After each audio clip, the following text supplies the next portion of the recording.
prove you know English, complete the following sentence. Let's see what you got.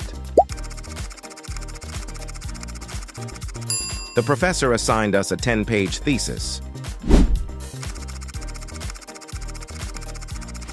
She received a scholarship to study abroad. After the storm, the tree fell across the road.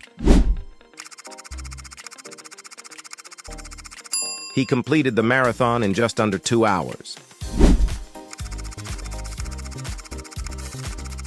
The detective discovered a clue behind the painting. Follow me if you got the first 4 correctly. Like and share this video for more daily English quizzes. She bought a vintage dress at the thrift shop. The company announced a merger with a competitor.